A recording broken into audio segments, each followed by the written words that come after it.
वाणी श्री स्वामी जी महाराज जी की फरियाद और पुकार, भाग दूसरा, शब्द छठवां।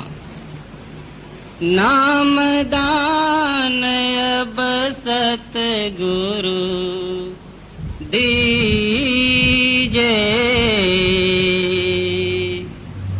काल सतावे श्वासा चीजे।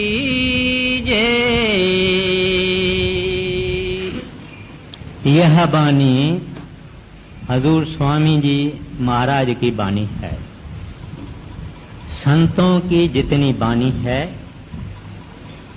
उसमें या सतगुर महिमा है,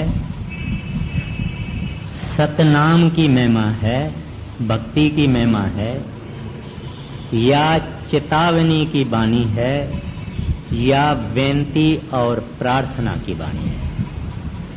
आज जो बानी ली जा रही है वो बेनती और प्रार्थना की बानी है। प्रार्थना का क्या मतलब है? विनय, पुकार, बेनती, मुसलमान उसको दुआ कहते हैं, ग्रंथ साहिब में उसको अरदास कहते हैं, अंग्रेजी में प्रेयर कहते हैं। अब जब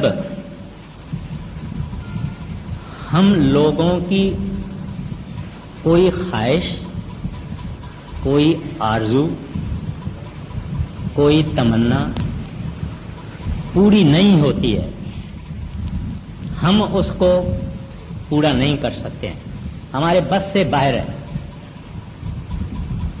तो हम उस वक्त परमात्मा को या अपने सतगुरु को बेनती करते हैं, अरदास करते हैं कि प्रभु हमारा ये काम पूरा हो जावे, वगैरह वगैरह वगैरह। कोई ऐसा इंसान दुनिया में नहीं होगा जिसने कभी प्रभु को, हरि को, परमात्मा को प्रार्थना नहीं की होगी, पुकार नहीं की होगी। प्रार्थना एक नेचुरल, एक कुदरती हमारे अंदर में भाव है। एक गरीब आदमी है, किसी दफ्तर में काम करता है, यानी प्योन है, पटेवाला है, उसको 150 रुपया मायाना पगार मिलता है, तनख्वाह मिलती है, गुजारा नहीं होता। 2 बच्चे हैं, बीबी हैं, कुछ किराया भी थोड़ा देना है, तो वो सेठ को प्रार्थना करता है, विनती करता है कि सेठ साहब आप दया करो, मेरा 150 रुपए से गुजारा नहीं होता है, 2 बच्चे हैं, उनका पढ़ना है, किराया है, खाना पीना है, महंगाई का समय है, आप कृपा करके मेरी पगार में तरक्की कीजिए। यानी सेठ को वो बेनती करता है। इस तरह से हर एक इंसान अपने से जो बड़ा है, छोटा अफसर है, छोटा एक क्लार्क है गवर्नमेंट में, तो उसके ऊपर जो बड़ा अफसर है उसको बेनती करेगा। इस तरह से हम वक्त ब वक्त परमात्मा को या जो हमारे से ऊंच है, उत्तम है, उसको प्रार्थना करते हैं। अब ये जो प्रार्थना है ये आलमगीर है, मानो यूनिवर्सल।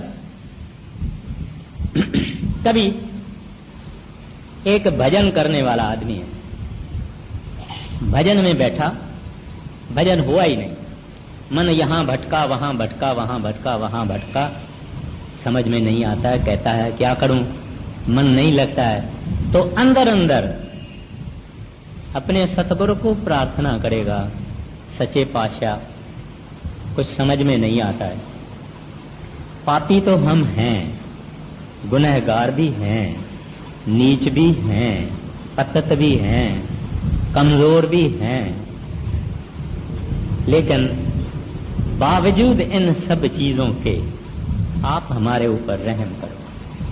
प्रभु जी अवगुण मेरे चित्त ना धरो, मेरे ऊपर दया करो, आज क्यों मेरा भजन नहीं बनता।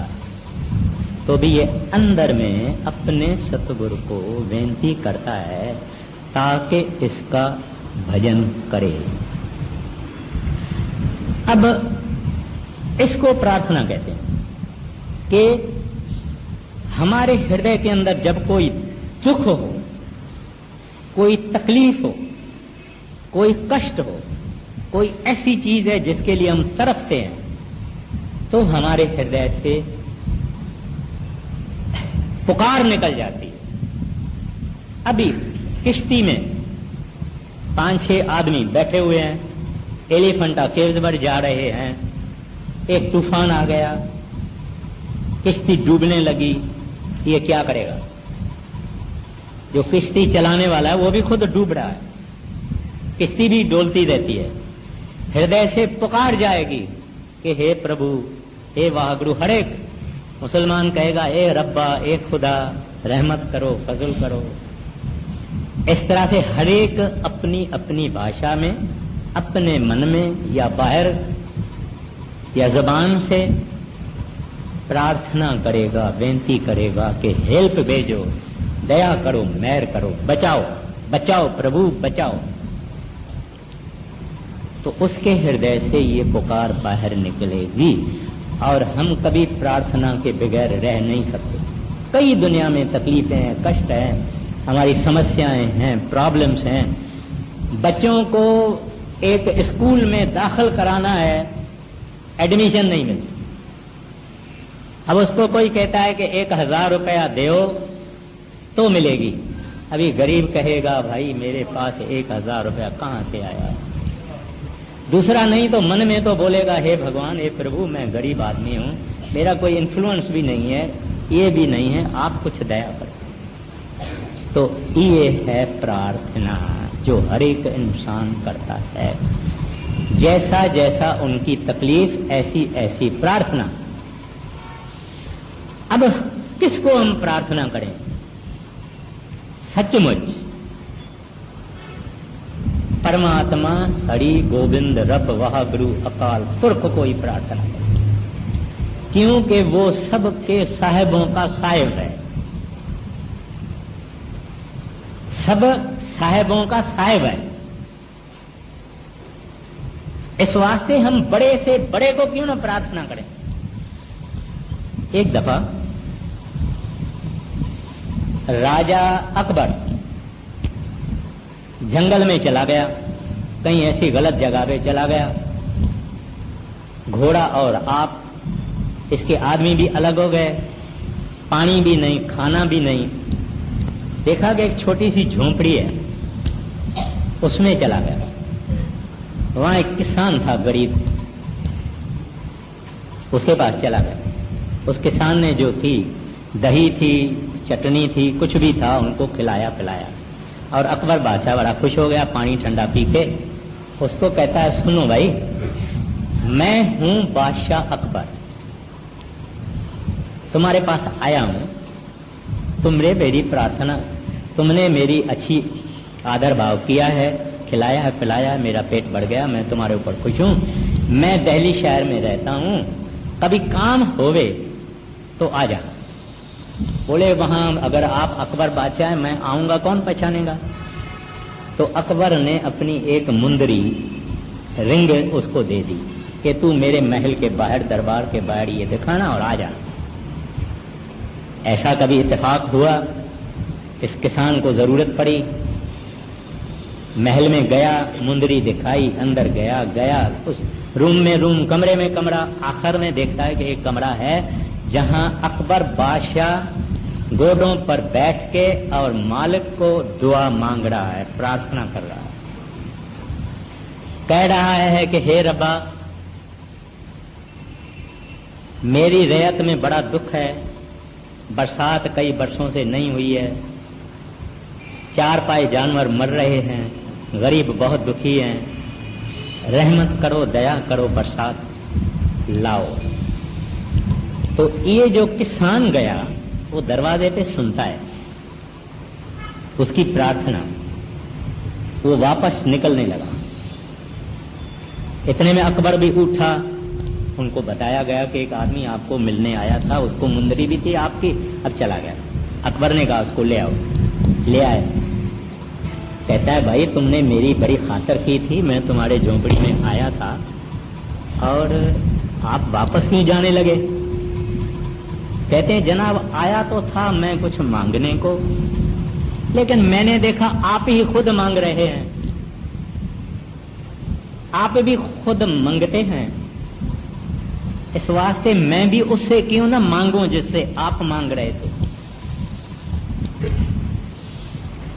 तो इस वास्ते हमारी प्रार्थना अगर कभी होवे, वो उस साहिब को करना चाहिए जिसको आप रब कहो, वाहगुरु कहो, अल्लाह कहो, परमात्मा कहो, ईश्वर कहो, परमेश्वर कहो। लेकिन हमने परमेश्वर देखा नहीं, फॉर्मलेस है, रूप नहीं, रंग नहीं, तो इतना हृदय के अंदर यकीन नहीं होता, निश्चय नहीं होता, विश्वास नहीं होता, फेथ नहीं होता। तो उस प्रभु परमात्मा हरि गोविंद के फकीर होते हैं, संत जन होते हैं, दरवेश होते हैं, सतगुरु होते हैं, जो उसके रूप होते हैं, वक्त ब वक्त होते हैं, हमेशा होते हैं, उनके बगैर दुनिया नहीं होती है।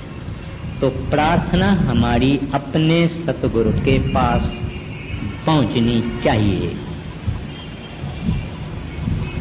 क्योंकि हमने देखा है, उनको हम जानते हैं।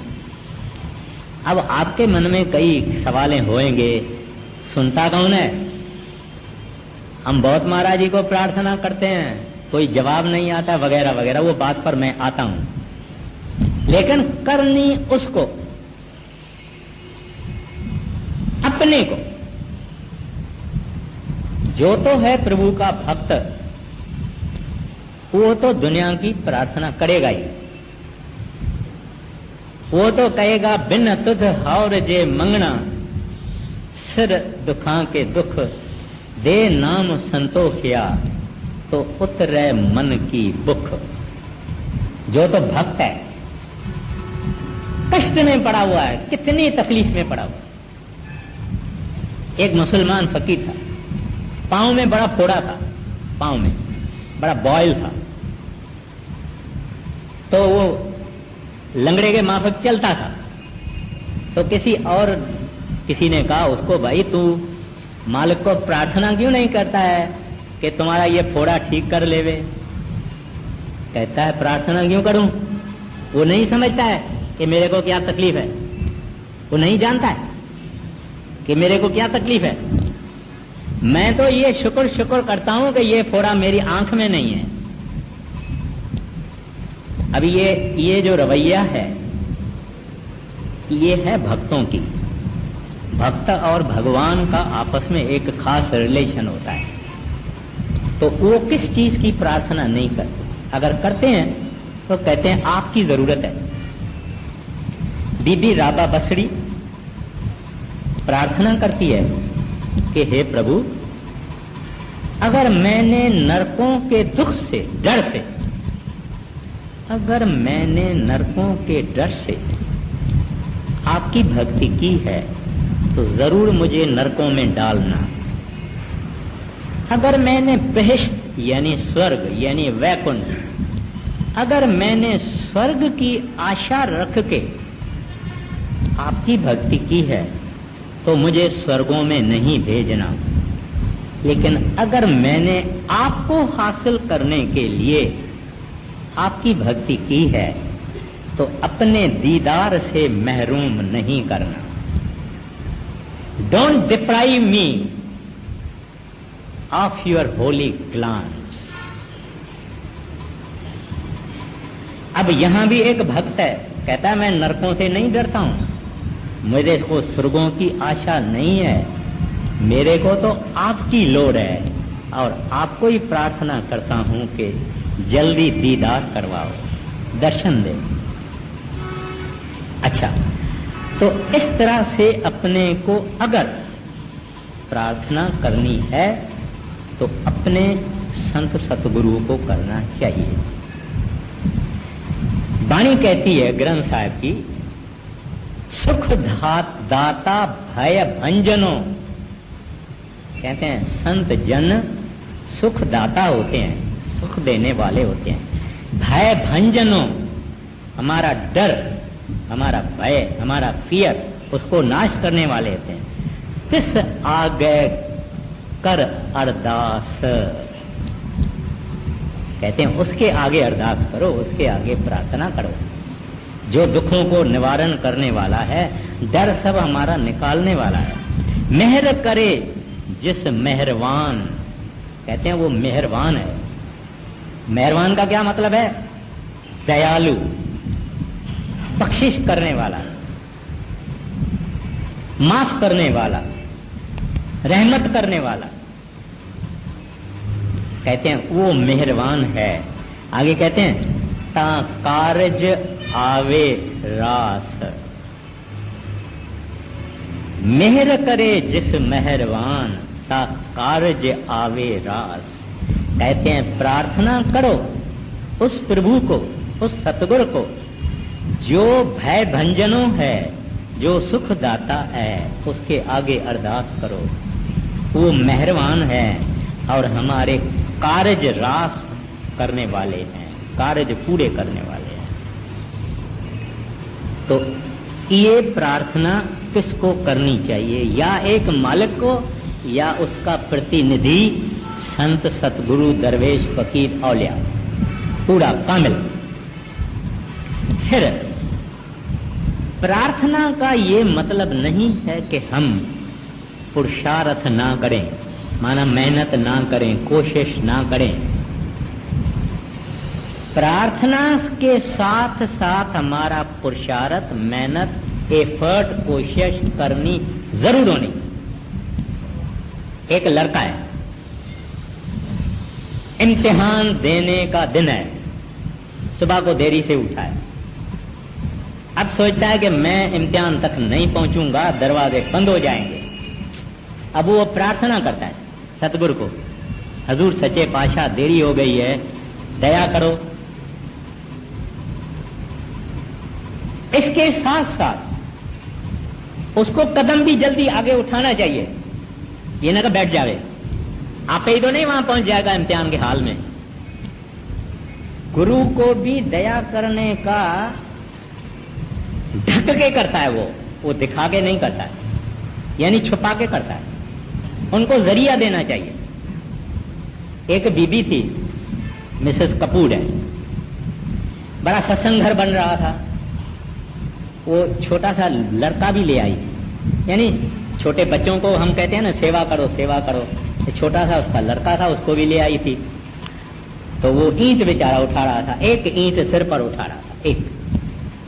तो कोई इत्तेफाक से वो गिर पड़ा, ईंटों में गिर पड़ा, तो यहां फ्रैक्चर हो गया। और फ्रैक्चर ऐसा हुआ कि ये लटकता, ये हाथ और ये जगह लटकती। बेबी भी तकड़ी थी, आई महाराज जी के पास, महाराज तुम्हारी सेवा कौन करेगा? ए देखो मेरे बच्चे का ये फ्रैक्चर हो गया है। महाराज जी ने पहले ही इधर हाथ डाल दिया, बच्चे को बोला आओ इधर, उधर हाथ डाल दिया था, आओ इधर बैठो बैठो बेटा बैठो बैठो। क्या हुआ तुम्हारे को, क्या हुआ? महाराज जी को कहती है तुसी देखते नहीं। महाराज जी कहता है बीबी मुझे दिखाओ भी, क्या हुआ है, तुम इतना चिल्लाती है, हुआ क्या है? और बीबी देखे तो कुछ भी नहीं है, कुछ भी नहीं है। वो तो पहले ही महाराज जी ने हाथ रख दिया उसके ऊपर। खैर, तो संत दया मेहर करना चाहते हैं, लेकिन ओपन नहीं, ढक के करना चाहते हैं। तो अगर लड़का देखता है कि मुझे इम्तिहान में पहुंचना है, जल्दी देरी हो गई है, उसका काम है कि जरा जल्दी भागे, तो रहमत उसके साथ जाएगी।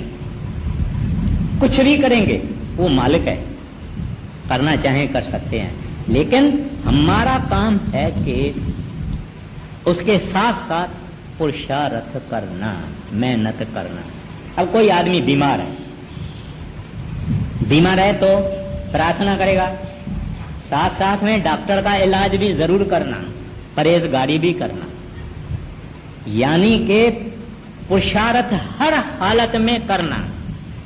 एक आदमी कहे भजन नहीं होता है प्रभु, मन नहीं लगता है दाता, क्या करें, बड़ा जबरदस्त है, काल का चक्कर बहुत ये है, हमारे से तो भजन बनता नहीं है, ऐसा करके बैठेगा, भजन कभी नहीं बनेगा। हाँ, ये कोशिश करे, बैठे, सुबह को बैठे, दोपहर को बैठे, किस वक्त भी जैसे जैसे इसको सहूलियत होती है। अभी बीबियां हैं घर में, जब पति देव चला जाता है, सेठ चला जाता है, जमींदार चला जाता है, बच्चे स्कूल में चले गए, तो माता बहन घर में अकेली बैठी है, टाइम भी है, उस वक्त बैठ सकती है।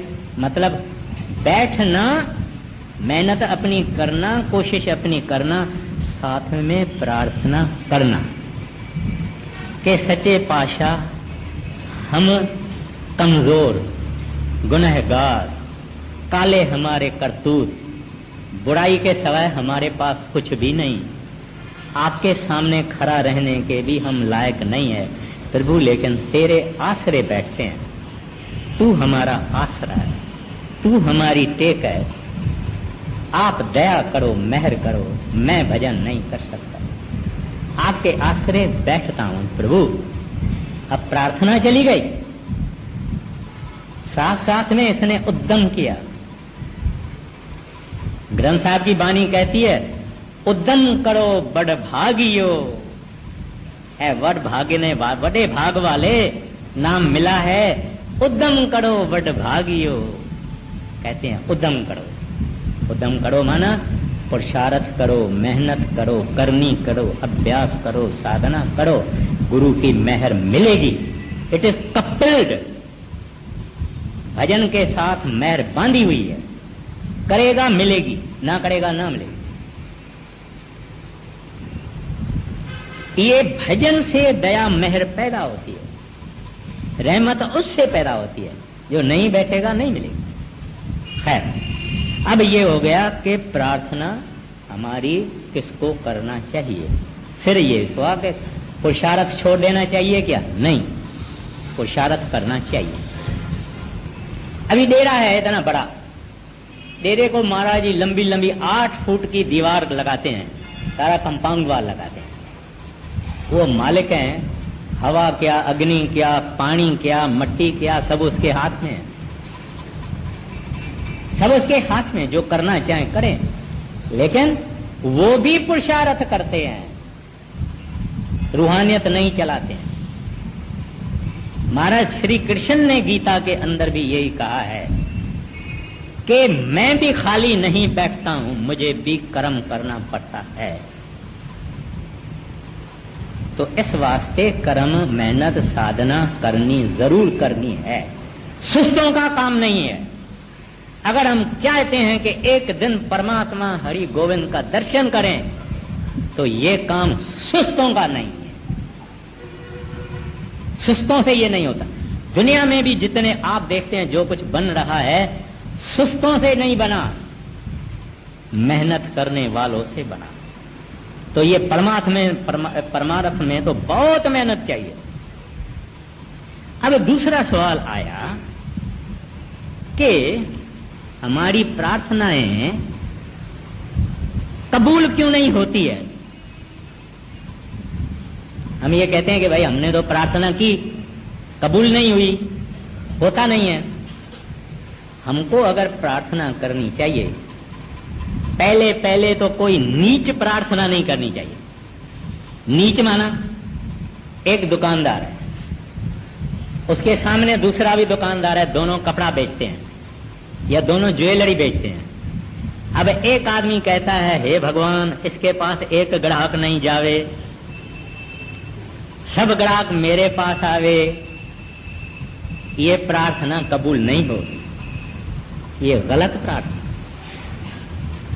इस तरह से कई प्रार्थनाएं हैं जिसमें वैर, विरोध, हसद, ईर्खा, अग्नि, ये प्रार्थना कबूल नहीं होती। कोई आदमी किसी का दुश्मन बन जाए, बोले इसका बेड़ा गर्क हो जावे, नाश हो जावे, इसके घर को आग लगे, इसका ये होवे, प्रार्थना कबूल नहीं होगी। अच्छा, अगर नेक प्रार्थना है और सतगुरु देखते हैं कि इस प्रार्थना से माना इसका अगर मैं काम करूंगा तो ये भजन ज्यादा करेगा या सुस्त हो जाएगा। अगर देखेंगे कि ये सुस्त हो जाएगा तो वो काम पूरा नहीं करेंगे।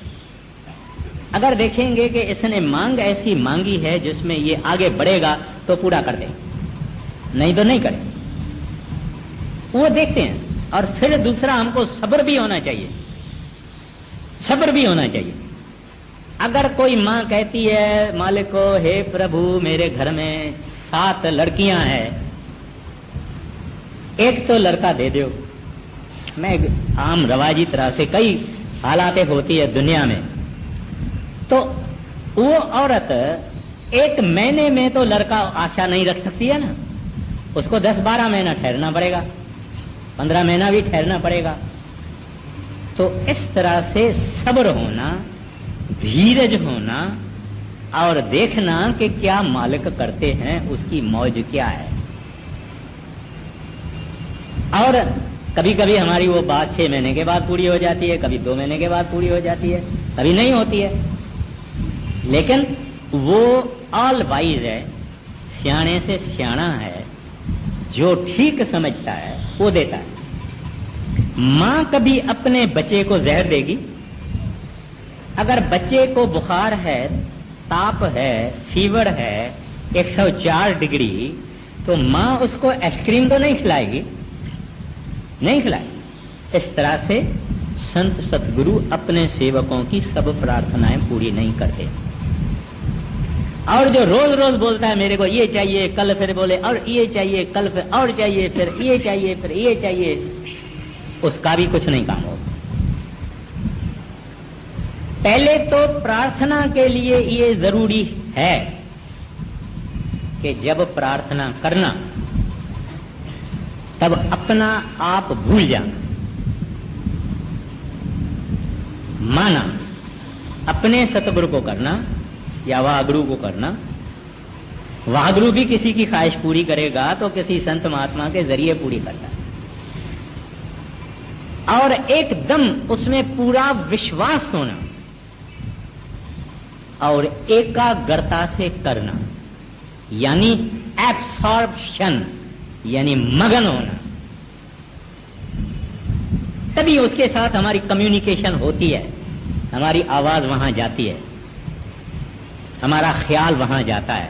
अगर एक ही वक्त आदमी बाल बच्चों को भी देख रहा है, ख्याल भी कोई माता कर रही है, सब विचार सब कुछ कर रही है, दुनियादारी का ख्याल कर रही है, फिर प्रार्थना भी कर रही है, कैसे होगा? सब छोड़ के फिर प्रार्थना करनी, माना एकाग्रता से, एब्सॉर्प्शन से। और अव्वल नंबर की प्रार्थना कौन सी? सतगुरु आपकी जरूरत है, मुझे आप चाहिए, मुझे नाम खोल दे, मेरा पर्दा खोल दे, मेरे ऊपर दया मेहर करो। यहां ये आज जो प्रार्थना ली गई है, कहते हैं नाम दान अब सतगुरु दीजै। अभी नाम तो हमको मिला हुआ है, हम कई सत्संगी भी यहां बैठे हैं, नाम तो हमको मिला हुआ है, फिर भी ये सत्संगी कहता है नाम दान अब सतगुरु दीजै। कौन सा नाम? हमको मिला है जरूर, लेकिन हमारा काम किधर गया? क्रोध कहां गया है? लोभ कहां गया है? मोह कहां गया है? अहंकार कहां गया है? ये सब के सब हैं, क्योंकि जो नाम असल है, असल का मतलब यह है कि जो धुन आत्मक नाम है, जो शब्द स्वरूपी नाम है, जो हर एक घट घट में बसता है, वो नाम की मांग रहा है सेवक कि प्रभु मुझे वो नाम दो, अंदर खोलो, प्रकाश करो उस नाम का, उस शब्द को खोलो, नाम को खोलो, तो हमारे अंदर परिवर्तन आएगा, इनकलाब आएगा, हमारा काम ठंडा होगा, क्रोध ठंडा होगा, लोभ ठंडा होगा, मोह ठंडा होगा, अहंकार ठंडा होगा, नम्रता आएगी, नाम जब तक नहीं खुला कुछ नहीं होगा। हमारे कुछ सत्संगी कहते हैं भाई हमने तो 2 बरस हुआ है नाम लिया है, हमको कुछ अंदर प्रकाश नहीं दिखाई देता, शब्द नहीं सुनाई देता। उनसे पूछो भाई कितना देरी बैठते हो? कहता है 10-1 मिनट बैठता हूं। अभी श्रीमान जी 10 मिनट बैठता है और 10 मिनट में सूरत ऊपर चढ़ेगी, ये शब्द सुनेगा और प्रकाश देखेगा। कैसे होगा? अब ये सिख कहता है प्रभु मैं तो हारा, आपकी शरण में आया हूं, दया मेहर करो, मेरे अंदर वो सच्चे नाम का प्रकाश हो गए। मैं आपके दरवाजे पे भिखारी हूं, यही बेनती करता हूं, यही प्रार्थना करता हूं। मेरे अंदर चाह पैदा करो, मेरे अंदर शौक पैदा करो, तुम्हारी जुदाई का एहसास हो। प्रभु मेरे ऊपर दया करो, नाम दान अब सतगुरु दीजिए। और कुछ नहीं मांगता है। जब रब ही आ जावे, जब हरि अपना हो जावे, जब गोविंद ही अपना हो जावे, और किस चीज की जरूरत है? तो ये सिख मूल बात पे चला गया, नाम दान अब सतगुरु दीजिए। ये प्रार्थना कैसे? वो प्रार्थना के भी नमूने होते हैं। एक ये है, हम कभी मंदिर में जाते हैं, गुरुद्वारे में जाते हैं, चर्च में जाते हैं या कहाँ जाते हैं, आवाज से प्रार्थना करते हैं, माना सुनाई देता है। अभी सत्संग जब समाप्त होता है ना, हम कहते हैं करूं बेनंती दुई कर जोड़ी, अर्ज सुनो राधा स्वामी मोरी। अभी ये हम आवाज से कहते हैं। ये प्रार्थना के अंदर एक अवगुण है कि मुंह चलता है मन कहीं और, यानी मुंह चलता है मैकेनिकली, क्योंकि रोज रोज कहते हैं रोज प्रार्थना तो दिल से होना चाहिए, दिल से निकलना चाहिए। कोई आहाजारी हो, कोई तकलीफ हो, कोई कष्ट हो, कोई प्रॉब्लम हो, ऐसी हालत में आके इंसान मिला है जहां के समझता है कि अगर मुझे अभी मदद नहीं पहुंची तो खत्म हो जाऊंगा, तो उसके हृदय से प्रार्थना जाती है और 7 आकाशों से भी दूर जाती है और परमात्मा को, गुरु को आराम करने नहीं देती है वो प्रार्थना। बड़े महाराज जी का जब जमाना था तो चिट्ठियां लाला मुंशी राम जी खोलते थे और महाराज जी को सुनाते जाते थे। फिर महाराज जी बोलते इसको ऐसा लिखो, वो नोट लेता था। फिर इसको ऐसा लिखो, वो नोट लेता था, इसको ऐसा लिखो। फिर कोई चिट्ठी बोलते थे मुझे दो, मुझे दो। ये चिट्ठी पढ़ते, ये चिट्ठी हाथ में, इधर हाथ। उस चिट्ठी में एक ऐसी आत्मा रो के पुकारती है कि हे प्रभु, हे दाता, बड़ी मुसीबत में हूं, ये भी कष्ट है, पति का भी कष्ट है, औलाद का भी कष्ट है। मैं तो अपनी जान अभी समझती हूं कि लायक नहीं है, मुझे इस दुनिया में रहने के काबिल नहीं रहा। मैं तो अपने को खत्म करने की कोशिश करती हूं। प्रभु ये मेरी हालत है, आप बताओ, आपके सिवाय मेरा और कौन? किसके बाद शिकायत लेके जाऊं? कौन सी देवी देवता के पास चले जाऊं? आप अगर रहमत करो तो होगा काम, नहीं तो नहीं होगा। अब संत बड़े दया के सागर होते हैं। दया आ गई हृदय के अंदर, दया की लहरें ठाठें मारने लगी। महाराज यूं करके दया भेज दी। चिट्ठी का जवाब बाद में पहुंचा, चिट्ठी का जवाब भी गया। उसमें तो ये लिखा था बीबी सिमरन भजन करो, ये पैटेंट है, सिमरन भजन करो, क्योंकि सिमरन भजन से हमारे बुरे कर्म नाश होते हैं, तकलीफें नाश होती है। सिमरन भजन ही दवा है, मुख्य दवा तो नाम है, लेकिन नाम संतों ने यूं ही दिया, रहमत करके दिया। अब एक बीबी ने ऐसा चिल्लाया इतना दर्द से कि सतगुरु के हृदय के अंदर दया का वो सागर छोले मारने लगा और दया उन्होंने भेज दी। वो प्रार्थना है जो शांति है, चुप में जाती है, जुबान नहीं चलती, मन चलता है, हृदय चलता है और उसमें बेबसी है, प्रभु मेरा और कोई नहीं। किसके पास जाऊं दाता, तुम्हारे बगैर हमारा कोई नहीं। तो जब ये रूह से पुकार जाती है, ये असल प्रार्थना इसको कहते हैं मिस्टिकल, यानी कि बिल्कुल उसके दरवाजे पे हमारी आवाज चली जाती है, अंदर की आवाज चली जाती है कि हे दाता, जैसे द्रुपति ने महाराज कृष्ण को कहा, जब द्रुपति को नंगा करने की कोशिश हो रही थी तो महाराज कृष्ण रुक्मणी के साथ चौपर खेल रहे थे, तो एक दफा बीच में मुस्कुराया। रुक्मणी पूछने लगी, महाराज क्या बात है? कहती कुछ नहीं, तुम खेल चालू रखो। खेल चालू रहा। फिर 5 मिनट के बाद महाराज कृष्ण उठे, खरामा पहनी, बोछन लगाया, कहता है मैं जाता हूं। कहते हैं कहां जाते हो, कहां जा रहे हैं प्राणनाथ? महाराज कृष्ण कहते हैं पहले पहले द्रुपदी ने कहा ये मेरे 5 पति बैठे हुए हैं, ये इतने भीषम पिता में ऋषि मुनि बैठे हुए हैं, इनके सामने एक अबला नारी को नंगा किया जाएगा, कैसे होगा? और मेरा कृष्ण भी है, ऐसे भी उसने सोचा, मेरा कृष्ण भी है, 5 पति भी है, ऋषि मुनि भी है, इनके होते हुए कौन मुझे नंगा करेगा?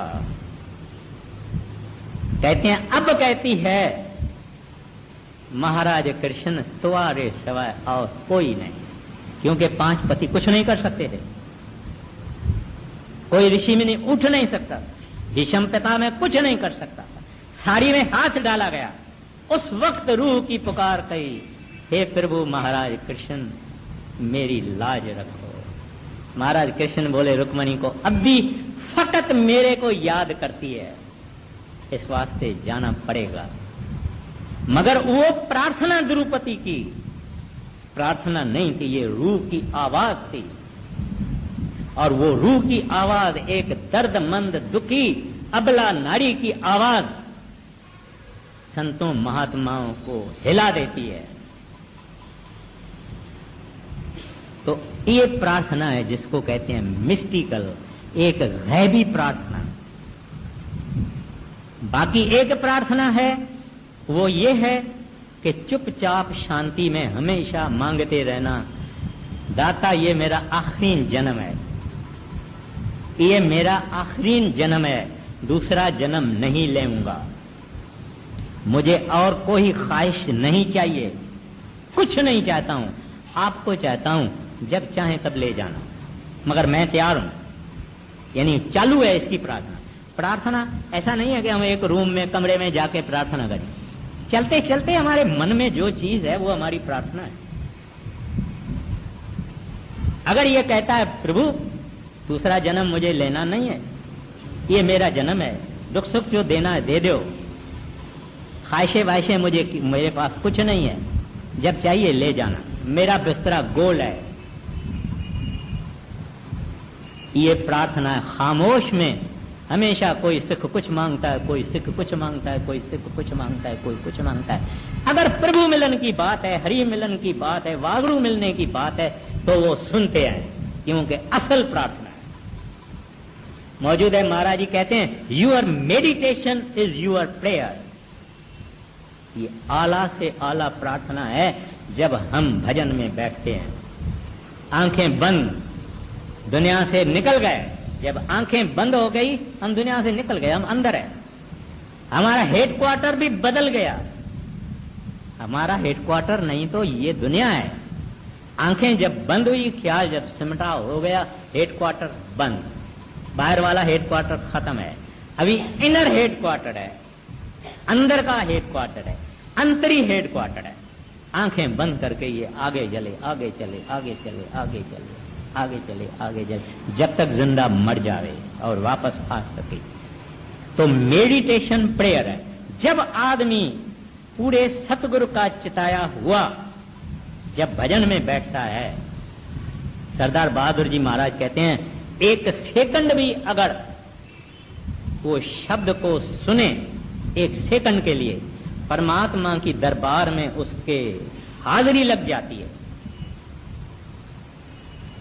आप रूहानी डायरी देख के पढ़ सकते हैं एक मिनट के लिए भी अगर पूरे सतगुरु का चिताया हुआ जीव शब्द सुनता है, क्योंकि शब्द वह गुरु है, शब्द मालिक है, दैट वेबरेंट रिवर्बरेटिंग कॉस्मिक पावर, वो हरि है, वो गोविंद है, वो प्यारा है, वो मधुर है, वो प्रकाश है, वो बख्शने वाला है, वो हमको प्रेम करता है, वो हमको प्यार करता है। वो कहता है ये मेरे बच्चे जरा मेरे तरफ तो देखो।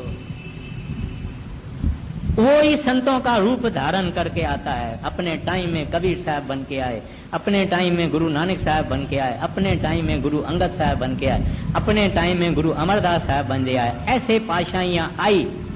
इस वास्ते कहते हैं ऐ दुनिया वालों थोड़ा हमारे तरफ भी देखो। क्यों विष्टा के अंदर लगे हुए हो? विष्टा में आए, विष्टा में रहे, विष्टा में मर जाओगे। जरा हमारे तरफ भी देखो, हमारा संदेश भी सुनो। इतना बड़ा श्री गुरु ग्रंथ साहिब है, एक एक कड़ी आप पढ़ो, सेवक को जगाने के लिए है। एको सत नाम करता पुरख निर्भव निर्वैर अकाल मूर्त अजूनी संभव गुर प्रसाद जप। जपो जपो जपो जपो जपो जपो जपो, संतों का ये कहना है, हम सुनते नहीं। तो अब क्या कहते हैं? सतगुरु नाम दान, अब सतगुरु दीजै प्रभु। कुछ नहीं मांगता हूं, ये नाम हमारा खोल दे। मेरे अवगुण ना देखो, जैसा हूं ऐसा ही हूं प्रभु। मैं कुछ क्लेम नहीं करता हूं कि मैं नेक बंदा हूं, मैं भला हूं, मैं सिमरन करने वाला हूं, मैं भजन करने वाला हूं, कुछ नहीं। तेरी बख्शिश, तेरी रहमत का भिखारी हूं, तेरी दया मेर का भिखारी हूं, कुछ नहीं मेरे से होता। आगे देखिए क्या फरमाता है वो सिख, क्या कहता है, कैसी प्रार्थना करता है। हाँ जी। नाम दान अब सतगुरु दीजे, काल सतावे श्वासा छीजे। कहते हैं प्रभु काल ने मुझे बहुत सताया है, बहुत दुखी किया है। कई किस्म से हमारे को ये काल तकलीफ देता रहता है। एक साधु था, दिन का टाइम था, एक लैंटर्न होता है ना, बत्ती, लैंटर्न एक गांव में, इधर तो बिजलियां चलती है, लैंटर्न लेके एक शहर में आ गया, दिन के टाइम में बत्ती लेके आ गया और एक एक को देखने लगा, लोगों को देखने लगा। एक बंदा आया उसके सामने, उसको कहता है साधु महाराज ये क्या अजीब चीज है, दिन का वक्त है, आप किसको ढूंढ रहे? कहता है कि इंसान को ढूंढ रहा हूं। लोग हंसने लगे, कहते ये सब हम इंसान नहीं है? कहता है नहीं, तुम इंसान नहीं है। बोले फिर हम कौन है? कहता है तू आदमी है। बोलता है आदमी इंसान में फर्क है? कहता है हाँ, तू है आदमी, तुम्हारा सांस आया तो वाह, ना आया तो खत्म, ये है आदमी। यानी दम आया तो ठीक है, ना आया तो खत्म। कहता है फिर इंसान क्या है? कहता है इंसान वो है कि जब उसके ऊपर काम का जोर हो जावे तो भी इंसान रहे, जब क्रोध का जोर आ जावे तो भी इंसान रहे, जब लोभ का जोर आ जावे तो भी इंसान रहे, मोह का जोर आ जावे तभी भी इंसान रहे, अहंकार का जब जोर आ जावे तभी भी वो इंसान रहे। माना काम के वक्त उसमें शील आवे, क्रोध के वक्त उसको खिम्या आवे, लोभ के वक्त उसको संतोष आवे, मोह के वक्त उसको धीरज आवे, अहंकार के वक्त उसको निम्रता आवे। ये तो संत करते हैं। महाराज गुरु नानक साहब जी कहते हैं मुल खरीदी लाला खोला, मेरा नाम सुभागा।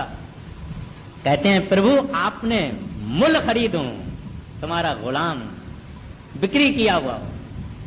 मुल खरीदी खरीदी लाला गोला, मेरा नाम सुभागा। संतों की नम्रता है, इंसान में थोड़ी नम्रता, आदमी में नम्रता नहीं है। इंसान भी वो, हरि भी वो, रब भी वो, संत भी वो, दरवेश भी वो, प्रभु के प्यारे भी वो, सब कुछ वो। हम मलिन, नीच, दुष्ट, पतत, गुनाहों के बगैर, और हमारे चौपड़ी में कुछ लिखा हुआ नहीं है। बैलेंस शीट में पाप ही पाप है, कोई भला काम नहीं, नेक काम नहीं है। इस वास्ते कहते हैं काल सतावे स्वासा चीज है। प्रभु काल ने बहुत दुखी किया है। पांचवी पातशाही कहते हैं 5 बिखाती 1 गरीबा राखो राखन हारे। कहते हैं प्रभु 5 आपने हमारे को दुश्मन दिए हैं, काम क्रोध लोभ मोह अहंकार।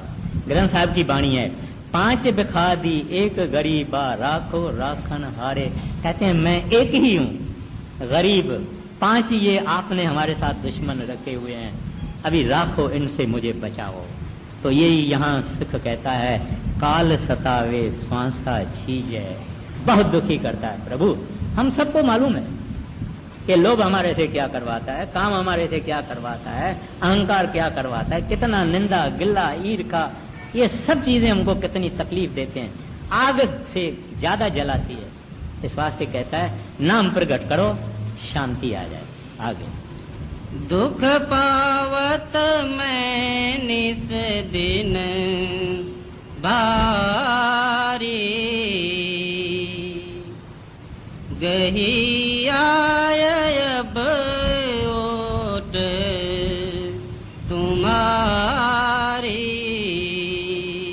आगे तुम समान कोई और न दाता, मैं बालक तुम पिता और माता। मोको दुखी आप कस देखो, यह अचरज मुहि होत परेखो। कहते मैंने आपकी शरण ली है प्रभु, आप दाता हैं, मैं और किसी दूसरे को जानता नहीं हूँ, मैं बालक हूँ, आप हमारे पिता और माता हैं, आप मेरे को भला दुखी कैसे देख सकते हैं। कहते हैं मुझे इस बात का बड़ा आश्चर्य है, आश्चर्य है कि मैं दुख में हूँ, मोह को दुखी आप कैसे देखो, यह अचरज मोए हो तब पड़े। कहते हैं आप कैसे खामोश रह सकते हैं जब मैं इतना दुखी हूँ, इतने कष्ट में हूँ, इतनी मुसीबत में हूँ। आगे मैं हूँ पापी अधम विकारी, भूला चूका छिन छिन भारी, अवगुण अपने कह लग बरनू, मेरी बुद्धि समझे नहीं मरमू। अब कहते हैं प्रभु मेरे समझ में नहीं आता है, मेरे को इतनी बुद्धि नहीं है, भूल भी है मेरी, चूक भी मैं करता हूँ, अवगुणों से भी मैं बड़ा हुआ हूँ, लेकिन मेरी बुद्धि ये नहीं समझती है कि आप खामोश क्यों हैं जब मैं इतने दुख भोग रहा हूँ। अब बात ऐसी है, जब भी हमको कोई कष्ट है, तकलीफ है, दुख है, मुसीबत है, आपदाएं हैं, कोई दुख का समा गुजर रहा है और कुछ नहीं होता, तो ये समझना चाहिए कि हमको संत सतगुरु एक ऐसे वक्त से गुजर हम रहे हैं ताकि हम इसको उसका भाना समझें। भाने का मतलब क्या है कि वो हमको पकाना चाहता है। अगर सोने के अंदर थोड़ा तांबा मिला हुआ है, थोड़ी चांदी मिली हुई है, थोड़ा कुछ मिला हुआ है, तो परमात्मा अपने पास प्योर 24 कैरेट का सिक्का रखता है, यानी उनको मंजूर करता है, उस रूह को, उस आत्मा को जो कि प्योर है। अभी ये सफाई कहां से आती है? जब हम दुखों से गुजरते हैं, जब हम कष्टों से गुजरते हैं, और संत कहते हैं कि ये पक जावे, ये साफ हो जावे, ये पक जावे, लेकिन उसको टूटने नहीं देते। विचार में रखने की बात है कि वो टूटने नहीं देते हैं, मोड़ते हैं, बेंड करते हैं, लेकिन तोड़ते नहीं हैं। जब देखता है कि नहीं सह सकता है, हाजिर हो जाते हैं, ठंडक आ जाती है, रहमत आ जाती है। लेकिन कहता है कि ये सह सकता है, देव इसको साफ करो, इसके गुनाह साफ करो, निर्मल करो, इसको सोना बना के अपने खजाने में डालूंगा, अपनी मिंट में डालूंगा। वो समय अपने को समझना चाहिए कि ये इनका भाना है। ये चाहते हैं, मैं कौन हूं जो नहीं चाहूं। बीबी राबा बसरी बड़ी गरीब थी, उसके पास तकिया नहीं था, माना सराना नहीं था, ईंट थी, रखने के लिए ईंट थी, चटाई थी फटी हुई, सोती थी, मटला भी टूटा हुआ था जिसमें पानी पड़ा था। तो एक दूसरा फकीर आया, वो उसको कहता है, बीबी मेरा एक शाहूकार आदमी दोस्त है, वो तुम्हारे को कुछ दरहम देगा, माना पैसा देगा, तू जरा सुख की जीवन तो ले लो। तो बीबी उसको कहती है, फकीर तू क्या कह रहा है? जिस परमात्मा ने, जिस रब ने इसको पैसा दिया है, शाहूकार किया है, उसी रब ने मुझे गरीब किया है। देखिए विचार कैसा है। हम तो शिकायत करते हैं ना, प्रभु के प्यारे शिकायत नहीं करते हैं। जिस परमात्मा ने इसको पैसा दिया है, उस परमात्मा ने मुझे गरीब किया है। उसको पैसा देने में उसका कोई मतलब होगा, वो जाने। मेरे को उन्होंने गरीब दिया है, उसमें भी उसका कोई मतलब होगा। वो परमात्मा मिस्टेक नहीं करता, वो परमात्मा गलती नहीं करता। और हम कौन हैं अपने परवरदिगार को कहने वाले के अरे भाई मिस्टेक कर दिया है तुमने, इसको कंगाल क्यों किया, इसको अमीर क्यों किया। कहता है वो मिस्टेक नहीं करता। The lord is infallible, he is perfect. अगर किसी को दुख देता है तो उसको पकाने के लिए देता है कि ये इस गर्मी से निकल जावे, सहने की ताकत आ जावे। और ये जितने भी संत जन हैं, गुरु अर्जन साहब जी महाराज को जब तत्ते तवे पे रखा गया था, क्या बात थी, सब कुछ कर सकते थे। तत्ता तवा है, ऊपर में गरम गरम रेत डाली जा रही है। कहता है तेरा भाना मीठा लागे। कहता है, देखिए वचन कैसे हैं, महासुंदर, तेरा भाना मीठा लागे। कहते हैं प्रभु जो आप कर रहे हैं मुझे मीठा लगता है। क्यों? प्रीतम से कोई चीज कड़वी नहीं आती है, क्योंकि हमको वो प्यार करता है। अगर मां अपने बच्चे को जबरदस्ती मुंह में कड़वी दवाई डालती है, अगर बच्चा सोचे कि ये बड़ी रहम दिल नहीं है, बेरहम है, गलत है, मां बहुत रहीम होती है, बच्चे के फायदे के लिए उसको थोड़ी तकलीफ देती है कि दवाई पिएगा तंदुरुस्त हो जाएगा। अगर हमारा गलीचा, घर में गलीचा रखते हैं ना, गलीचा मैला हो जावे, हम उसको क्या करते हैं, बाहर निकाल के धूप में और एक सोटी लेके और उसको पीटते हैं तो इसकी मट्टी निकल जावे। जितना ज्यादा पीटेंगे इतना ज्यादा मट्टी निकलेगी, गलीचा साफ होगा। ऐसे वो प्रभु हमारे को कभी कभी कभी कभी कभी कभी तकलीफ देते हैं कि इसको पार कर दें, इसकी सफाई कर दें। और हमको भी समझना चाहिए कि जो करने वाला है वो ही करता है, इसमें भी उसने कोई भला सोचा होगा। तो इस वास्ते कहते हैं मेरी बुद्ध समझे नहीं मर्मू। कहता है प्रभु मेरे दिमाग से ये बात दूर है कि मैं दुखी और आप खामोश। ऐसे करते हैं ताकि हम साफ हो जावें, पक जावें। आगे अवगुण अपने कहाँ लगे बरनू, मेरी बुद्धि समझे मरमू आगे तुम्हारी गति मति ने कन जानू अपनी मति अनुसार बखानू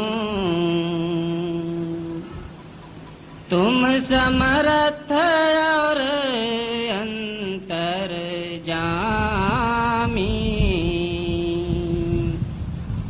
क्या क्या कहूँ मैं सतगुरु स्वामी मौज करो दुख अंतर हरो दया दृष्टि अब मोह पे धरो मागू नाम न मागू मान जस जानो तस देव मोहि दान मैं अति दीन भिखारी भूखा प्रेम भाव नहीं सब विधि रूखा कैसे दोगे नाम अमोला मैं अपने को बहुविधि तोला होय निराश सबर कर बैठा पर मन धीरज धरे न नेका शायद कभी मेहर हो जावे तो कहूँ नाम नेक मिल जावे बिना मेहर कोई जतन न सूझे बख्शिश होय तभी कुछ बोझे किनका नाम करे मेरा काज हे सतगुरु मेरी तुमको लाज अब तो मन कर चुका पुकार राधा स्वामी करो उधार अब तो मन कर चुका पुकार राधा स्वामी